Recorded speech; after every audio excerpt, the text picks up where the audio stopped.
오늘 우리에게 주시는 하나님 말씀은 마가복음 16장 1절에서 8절 말씀입니다.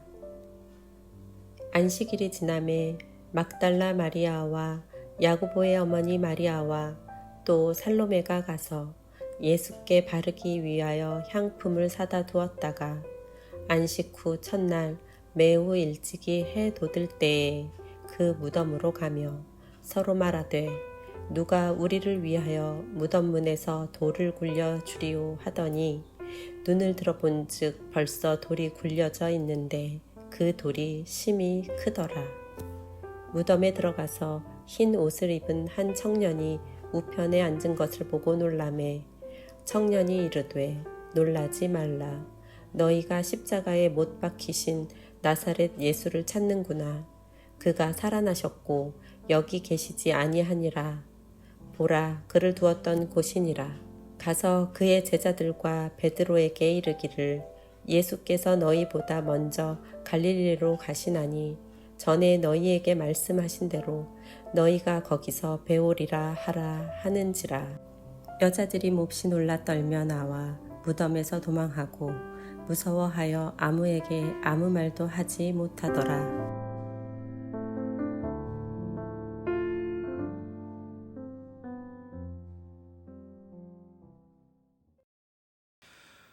오늘 본문은 예수님의 영광스러운 부활의 첫 번째 증인들에 대해서 기록하고 있는 말씀입니다. 마가복음 16장 1절은 부활의 첫 번째 증인들을 소개하고 있습니다. 안식일이 지남에 막달라 마리아와 야고보의 어머니 마리아와 또 살로메가 가서 예수께 바르기 위하여 향품을 사다 두었다가 막달라 마리아와 야고보의 어머니 마리아와 살로메 세 여인이 기록되어 있습니다. 그런데 흥미로운 것은 15장 40절부터 16장 1절까지 불과 9절 사이에 이 여인들의 이름이 3번이나 반복되어 기록되어 있다는 데 있습니다. 위에 있는 마가복음 15장 40절을 보겠습니다. 멀리서 바라보는 여자들도 있었는데 그 중에 막달라 마리아와 또 작은 야고보와 요새의 어머니 마리아와 또 살로메가 있었으니. 아래로 내려가서 15장 47절도 봅니다. 막달라 마리아와 요새의 어머니 마리아가 예수 둔 곳을 보더라. 15장 40절에서 이 세 여인은 예수님의 죽음의 목격자였습니다. 그리고 15장 47절에서는 그 중에 두 여인이 예수님을 장사 지낸 무덤을 본 목격자였다고 되어 있습니다. 그리고 16장 1절에서는 이 세 여인이 예수님의 부활의 첫 번째 목격자가 되었다라고 한 것입니다. 그러므로 이 여인들은 얼마나 특별한 여인인가를 마가복음이 보여줍니다. 예수님의 죽음과 장사 지냄과 그리고 부활을 모두 목격했던 여인들이었기 때문입니다. 그로 인해서 이 여인들은 초대교회 안에서 위대한 신앙의 여인들로 남아 있었습니다. 그런데 궁금한 것은 왜 이 여인들의 이름을 이렇게 마가복음은 굳이 3번이나 반복해서 소개했는가? 일반적으로 글을 쓸 때 처음에는 이름을 모두 쓰지만 그 다음부터는 그들이라는 표현을 쓰는 것이 더 매끄럽고 글 쓰는 법에도 맞는 것입니다. 그런데 마가복음 오늘 본문에서 이 여인들의 이름을 불과 9절에서 무려 3번이나 기록을 했습니다.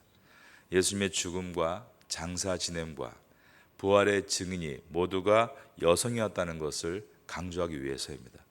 사실 그 당시에 부활의 증인들이 모두 여인이었다는 것은 빅 스캔들, 파격이었습니다. 왜냐하면 그 당시 유대 사회에서 여인들은 법정에서 증언을 해도 그것이 참고만 될 뿐 효력이 있는 증거로 채택이 될 수 없었기 때문입니다. 즉 증인으로 채택될 수 없는 사람을 하나님은 온 세상의 시간을 새롭게 하신 BC와 AD, 주정과 주를 가르는 온 우주를 새롭게 시작하는 출발점의 첫 번째 증인으로 세우신 것입니다. 증인이 될 수 없는 사람을 증인으로 세우셨습니다. 시시껄렁한 일반 법정에서도 증인이 되지 못할 사람들을 온 우주 만물을 새롭게 하는 순간에 증인으로 세우신 것입니다. 인간이라면 절대로 증인으로 세우지 않고 세울 수도 없는 미련한 일을 하나님께서 하신 것입니다. 더군다나 부활의 증인으로 세우신 여인 가운데 막달라 마리아를 자세히 보셔야 합니다. 이 막달라 마리아는 사복음서에서 7 귀신 들렸던 여인이었습니다. 우리가 보고 있는 마가복음에서는 부활의 증인으로 막달라 마리아, 작은 야고보와 요새의 어머니 마리아, 그리고 살로메가 소개됐습니다. 그런데 병행본문인 마태복음에서는 막달라 마리아와 요새의 어머니 마리아 2명만이 소개가 됩니다. 누가복음에서는 막달라 마리아와 작은 야고보와 요새의 어머니 마리아, 그리고 요한나라는 이름의 여인과 또 다른 여러 여인들도 함께 소개됩니다. 즉, 이 사복음서에서 부활의 증인으로 공통적으로 모두 나와 있는 여인은 오직 한 여인, 막달라 마리아인 것입니다. 하나님께서 예수의 부활의 증인으로 가장 중심에 세운 상징적인 인물이 막달라 마리아였습니다. 그런데 이 여인은 어떤 여인입니까? 말씀드린 대로 7 귀신 들렸던 것을 예수님께 고침받았던 여인이었습니다. 정상적인 여인이 증언을 해도 증인으로 효력이 없는 판에 7 귀신 들렸던 여인이 증언을 하면 사람들이 뭐라고 하겠습니까? 아직 귀신 안 나갔네. 귀신 신 하나 까먹는 소리 하고 있네. 더더욱이 그녀의 말 때문에 믿지 않았을 것입니다. 그런데도 귀신 들렸던 여인을 우주를 새롭게 시작하는 출발점에서 부활의 증인으로 세우신 하나님, 도대체 하나님은 어떤 분이십니까? 그런데 예수님께서 탄생하실 때도 마찬가지였다는 것입니다. 예수님의 탄생을 제일 처음 목격한 사람들은 베들레헴에서 양을 치는 목동들이었습니다. 그들은 가장 가난한 이웃들로서 부유한 자들이 양을 잡아 하나님께 제사를 드릴 때 잡을 양을 키우는 사람들이었습니다. 그러나 정작 그들은 양을 하나님께 드릴 능력이 없는 사람들이었습니다. 예배 드릴 제물을 준비할 뿐 예배를 드릴 능력이 없는 가엾은 그들을 하나님은 예수님의 탄생의 첫 번째 증인으로 세우신 것입니다. 여인들은 증언을 해도 채택되지 않는 증인에서 소외된 사람들이었고, 목동들은 예배에 쓰일 양을 키우면서도 예배를 드릴 수 없는 예배에 소외된 사람들이었습니다. 그런데 그들을 예수님의 탄생과 부활의 첫 번째 증인들로 삼으신 것은 우리에게 많은 메시지를 줍니다. 우리 하나님은 인간의 눈에는 지나쳐버리는 소외된 사람들, 가난하고 연약한 자들을 세심하게 살피고 계시고 위로하시는 하나님이시다라는 것입니다. 오늘도 그 주님은 우리 한 사람 한 사람을 지켜보고 계신 줄로 믿습니다. 부활의 예수님을 처음 목격한 목격자들은 몇 명의 여인들이었습니다. 그러나 그 후 40일 동안 500여 명의 사람들이 예수님의 부활을 목격하게 됩니다. 사도 바울은 고린도전서를 기록하면서 바울 당시에 수십 년 전에 예수님의 부활을 목격한 사람들이 약 500여 명이었고 지금 대부분 살아있다라고 말했습니다. 고린도전서 15장 6절을 읽어드립니다. 그 후에 500의 형제에게 일시에 보이셨나니 그 중에 지금까지 대다수는 살아있고 어떤 사람들은 잠들었으며 라고 되어 있습니다. 바울이 고린도전서를 기록할 당시에도 예수님의 부활을 본 사람들 가운데 몇 사람을 제외하고는 아직 다 살아 있었던 것입니다. 그런데 그때로부터 오늘까지 부활을 믿지 않는 사람들은 교회가 예수의 부활을 지어냈다, 종교를 만들기 위해 거짓말을 했다라고 합니다. 하지만 사도 바울이 말한 것처럼 예수님의 부활을 목격한 목격자들은 500여 명이었으며 그 후 그들은 한결같이 부활하신 예수님을 증언하다가 어떤 이는 순교하고 어떤 이들은 박해를 받았습니다. 여러분, 거짓말을 할 때는 죽고 싶지 않고 살고 싶을 때 하는 것입니다. 인간은 손해를 보기 위해서가 아니라 이익을 보기 위해 거짓말을 하는 것입니다. 그런데 예수님이 부활했다고 증언한 500명의 증인들은 그 증언 때문에 살 수 있는 목숨을 포기해야 했고 이익을 볼 수 있는 일들을 다 내려놓아야 했던 것입니다. 그럼에도 그들은 수십 년 동안 수백 명이 한결같이 예수님의 부활을 증거한 것입니다. 그들이 거짓말을 하는 것이었다면 그 중에 누군가의 입이 근질근질해서 비밀을 무덤까지 가져가지 않는 사람이 한 명쯤은 나와야 정상일 텐데, 부활을 목격한 사람들은 어느 한 사람도 부활을 부정하지 않았다는 것입니다. 수십 년 동안, 그것도 수백 명이 철저하게 입을 맞춰 살아갔다는 것은 설명할 수 없는 일입니다. 게다가 예수님이 살아계셨을 때는 도망쳤던 제자들이 죽은 예수님을 위해서 용감하게 전도자로 변해서 담대하게 부활을 증언했다는 것도 예수님의 부활을 직접 본 것이 아니라면 설명이 되지 않는 것입니다. 그리고 가장 말이 되지 않는 것은 부활의 이야기를 지어내려고 했다면 부활의 증인으로 결코 여인들을 내세우지는 않았을 것이라는 이야기입니다. 게다가 7귀신 들렸던 막달라 마리아라니요, 그가 하는 말을 누가 믿겠습니까? 그런데 이것이야말로 예수님께서 부활하셨다는 분명한 증거가 됩니다. 왜냐하면 누가 말한 것에 상관없이 예수님은 실제로 부활하셨고, 그 부활을 목격한 사람들의 삶이 강력하게 변화되는 모습을 가지고 인류 역사에 부활을 깊이 새기기를 시작했기 때문입니다. 부활을 목격한 사람들은 주님이 약속하신 성령을 받았고, 그 결과 교회가 탄생했습니다. 그러므로 교회가 예수님의 부활을 지어낸 것이 아니라 예수님의 부활이 교회를 탄생시킨 것입니다. 그 당시의 사람들은 부활이 교회가 만든 사기였다라고 했지만 부활은 교회가 만든 사건이었던 것입니다. 오늘날 교회 안에도 부활을 안 믿는 사람들이 있습니다. 교회 오면 좋은 가르침이 있고 좋은 사람 만나고 좋은 시간 보내다가 가면 되는 것인데, 교회에서 꼭 부활을 얘기하니까 마치 교회가 현대적이지 않고 옛날처럼 느껴지고 교회를 가볍게 만드는 걸림돌이라 이렇게 말하는 분들도 있는 것입니다. 그러나 기독교는 부활의 종교예요. 교회는 부활의 공동체예요. 성도는 부활의 증인이요, 복음은 부활의 복음이 되어야 하는 것입니다. 오늘 본문의 첫 절인 마가복음 16장 1절을 다시 보겠습니다. 16장 1절에 보면 막달라 마리아와 작은 야고보, 요새의 어머니 마리아, 그리고 살로메가 죽은 예수님의 시체에 바르기 위해 향품을 사다 두었다라고 했습니다. 그리고 안식 후 첫날에 여인들이 무덤으로 찾아갔다라고 했습니다. 2절에 매우 일찍이 해돋을 때라는 이 팔레스타인의 시간은 새벽 5시에서 6시, 우리 새벽 예배 드리는 시간을 뜻합니다. 이 이른 시간에 죽은 예수님의 시신에 향품을 바르고 장사를 치르러 찾아간 것입니다.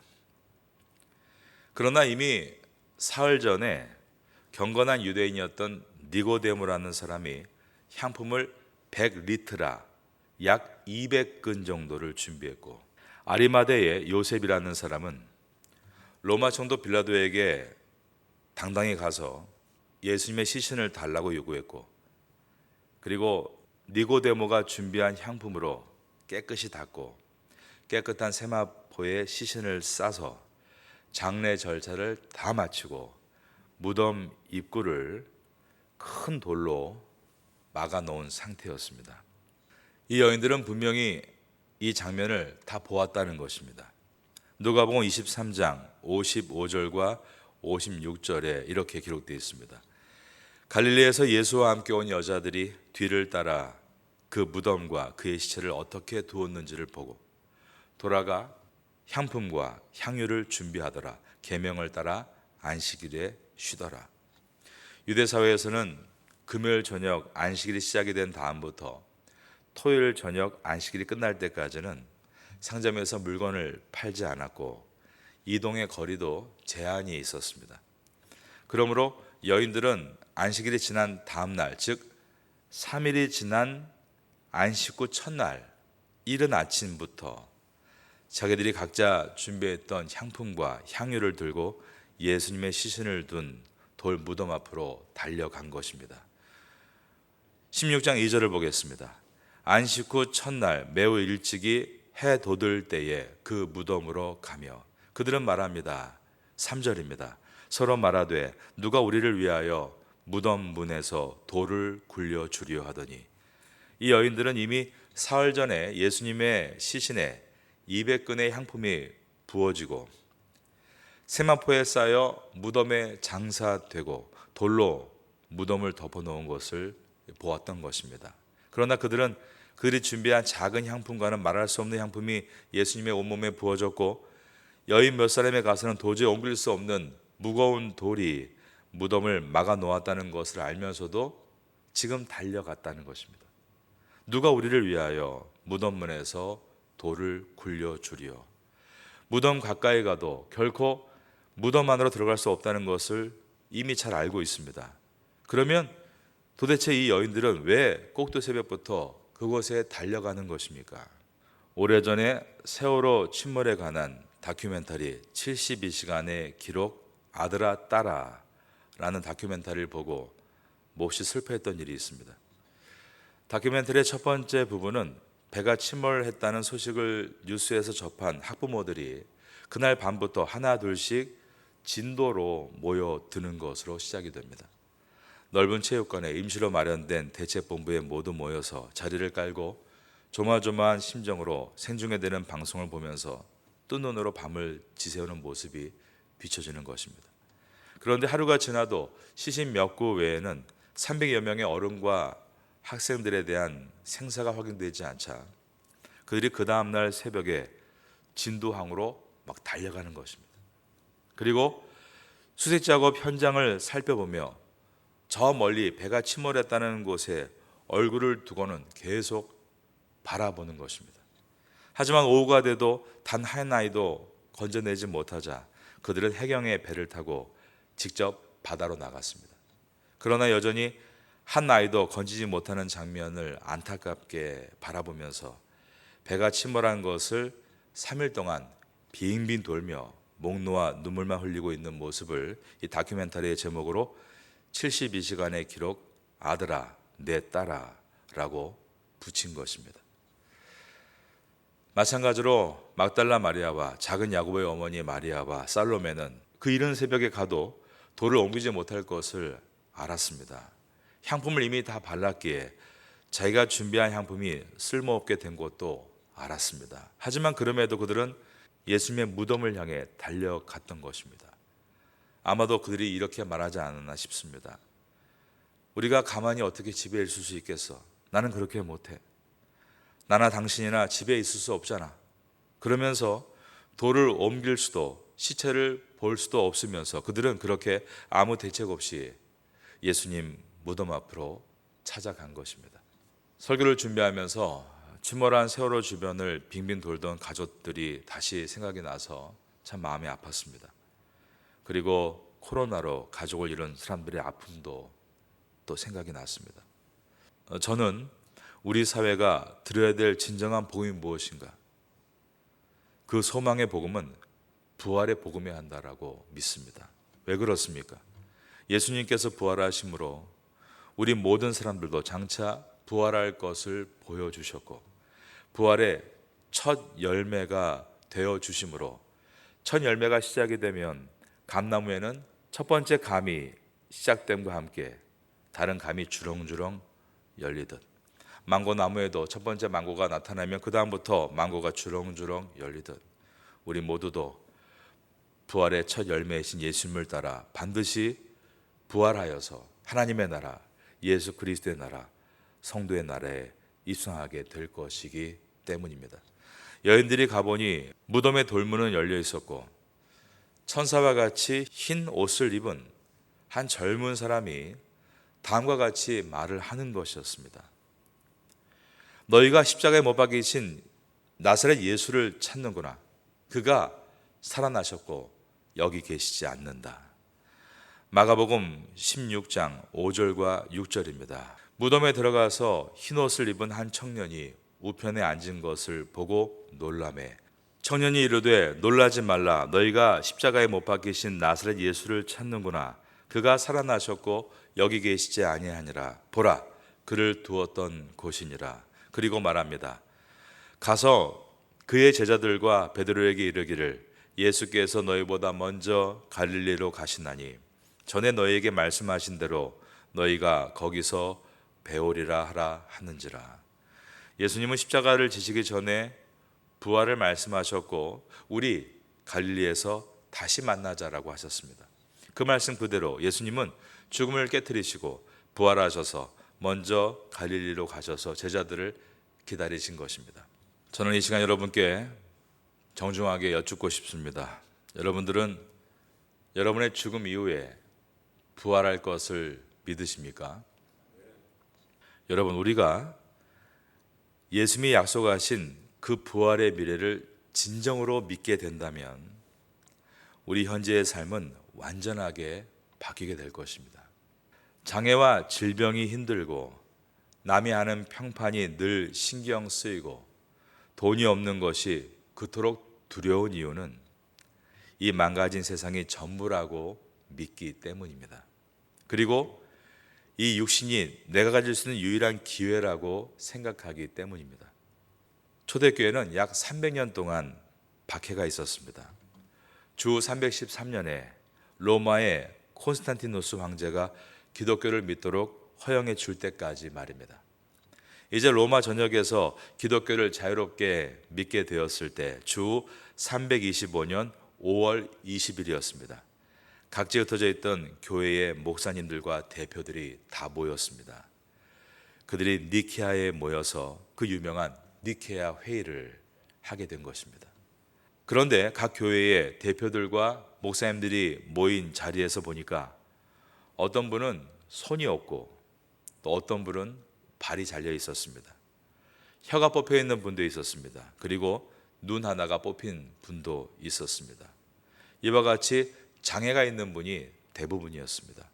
왜냐하면 믿음을 지키다가 고문을 받아 이렇게 신체가 훼손된 것이었습니다. 하지만 그들은 별 상관하지 않았습니다.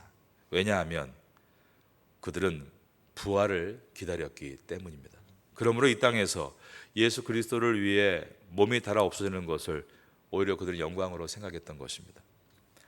미국의 조니 에리슨 타다라는 여인의 글을 읽은 일이 있습니다. 그녀는 교통사고로 목 아래 하반신이 완전히 마비가 된 장애우입니다. 하지만 자기는 자신이 움직일 수 있는 목 위의 근육, 모든 근육을 사용하여 찬양하고 기도하고 예배 드린다라고 했습니다. 그리고 자기에게 유일한 소망은 부활이라고 했습니다. 천국에서 자유롭게 팔을 움직이고 발로 뛰는 날이 자기의 유일한 소망이라고 한 것입니다. 그녀는 말합니다. 부활의 그날 나의 예수님 발치에 조용히 무릎을 꿇고 손을 높이 들리라. 그리고 그날을 확실히 믿기에 나는 오늘도 내가 가진 목 위의 근육으로 하나님을 찬송하고 높이리라. 그녀가 목 아래에 없어진 부분으로 절망하지 않고 목 위에 있는 근육으로 최선을 다하며 살 수 있는 이유는 오직 하나, 부활의 소망 때문입니다. 여러분, 몸이 아프다고요? 물질이 없다고요? 직장을 잃었다고요? 그것만 가지고 걱정하지 마십시오. 여러분에게는 부활이 있습니다. 목 아래에 없어진 부분을 보면서 낙심하지 말고 목 위에 아직 있는 부분으로 하나님의 사명자로서 여러분의 길들을 찾아가십시오. 오늘은 비록 내 몸에 부족한 것이 많아도 그 날에는 온전해질 것이기 때문입니다. 예수님의 피값으로 우리를 구원하신 주님은 우리를 부활의 날까지 지켜주실 것입니다. 왜냐하면 주님은 우리를 모든 보혈을 흘리시기까지 사랑하셨기 때문입니다. 그 사랑의 은혜로 이 땅에서 담대하게 승리하는 성도가 될 수 있기를 예수님의 이름으로 축원합니다.